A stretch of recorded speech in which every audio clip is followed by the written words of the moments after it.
Welcome to the clinic. So today I'm going to have a little look. Ocular anatomy here. I'll take you on a nice guided tour of the images here. External eye, lacrimal apparatus.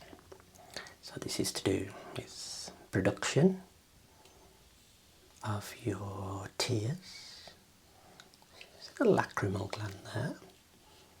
That's the lacrimal ducts. This there. This is releasing aqueous layer of the tear film. Right, a lipid coming from the meibomian glands here.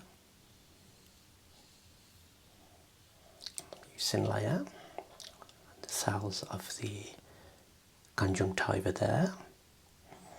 Together these three things form the tear film, the three-layered tear film. Alright, so the tear coats the cornea and the conjunctiva. Now drainage occurs through little holes here, the tear ducts. That's the punctum, the lower punctum, and the upper punctum there. Lower and upper punctum, the tear ducts.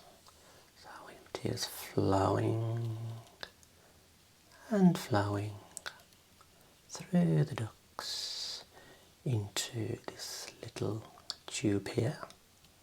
Little tubes, and that is known as the canaliculi. The canaliculi. Alright. Drainage continues to the lacrimal sac and down the nasolacrimal duct. Right there. Alright.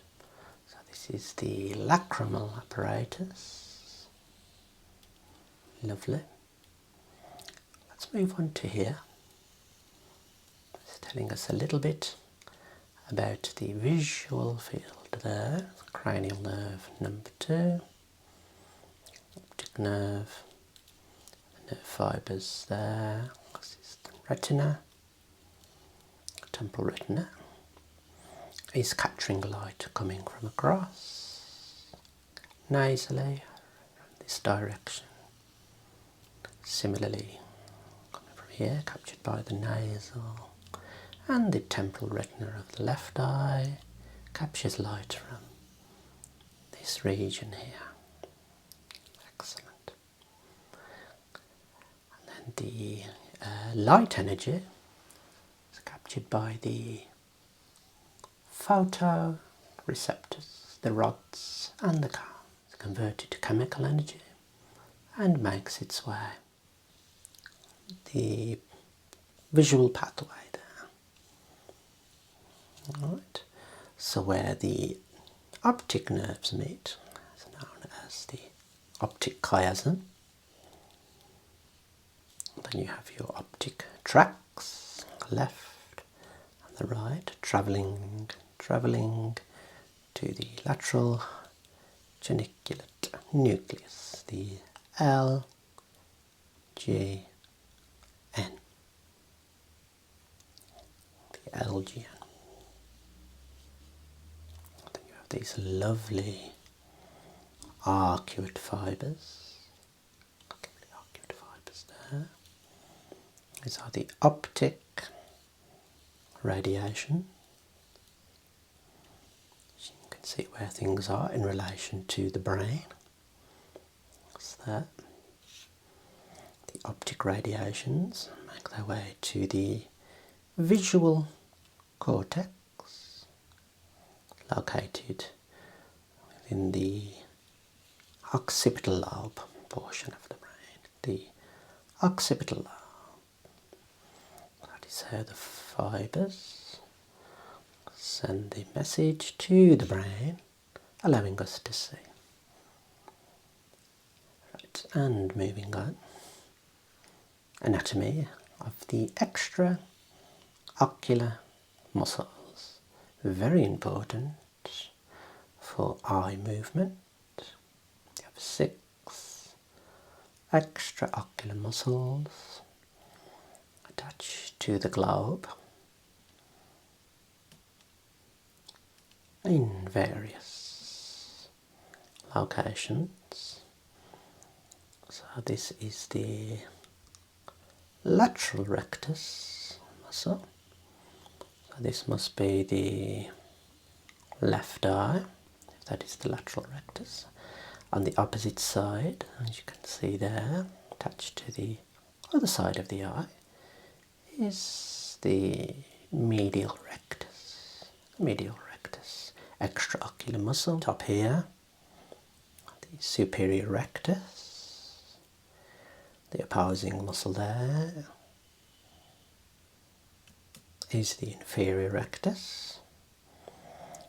Top, side, side. And now we have 2 more extraocular muscles. This one here, go around the top, through the trochlea there, is the superior oblique. That is the superior oblique. Works in a pulley, like so. And then the opposing muscle to this is this one here. That is the inferior oblique extraocular muscle. So these muscles work to allow us to look up, down, left, right, diagonally, and they allow rotation of the eye. Alright. Okay, just in the centre here, just have a little bit of basic ocular anatomy. So looking down on the eye, I've taken a slice from the eye. You can see the cross-sectional crystalline lens nucleus. We have the sclera, the iris, ciliary body. So here is the anterior chamber. Clear window is the cornea. The vitreous humour located within the hollow space of the eye here. And here you have your, from the back, central retinal artery and the central retinal vein. Within the optic nerve here, central retinal artery, central retinal vein. You can see the blood vessels there within the retina. 3 layers to the eye, sclera, and vascular choroid, and the retina itself, and the retina. Right, so a little bit about ocular anatomy there. Right, over here, it's just a lateral view, similar to here. So a little bit nervous innervation of the extraocular muscles. So you've got cranial nerve 3, the oculomotor, the trochlea, cranial nerve number 4, mandibular, it's coming down here, and the ophthalmic nerve is there. So that's just a lateral view, the extraocular muscles, a little bit about the anterior eye there, as we discussed here, and the nervous innervation there of the extraocular muscles. Alright, and here we've just taken a piece of the retina, taken from a tiny portion here. As you can see, here are the photoreceptors capture light, and it gets converted to chemical energy, neural signals, running across synapses, your ganglion cells, you have amacrine cells, and they all come here and travel off to optic nerve all the way to the optic chiasm. Excellent. Okay, so here is an anterior view of the orbit. The eye, there is the bony orbit. There is the ocular globe. You can see some of the extra ocular muscles. It's there. You can see the medial rectus, lateral rectus, superior rectus, inferior rectus, oblique, superior oblique there. Again, you can see the lacrimal gland here, producing the aqueous layer of the tears, the aqueous layer. You can see the plates of the skull there. Excellent. So that is the ocular anatomy diagram. I'll see you again in the clinic next.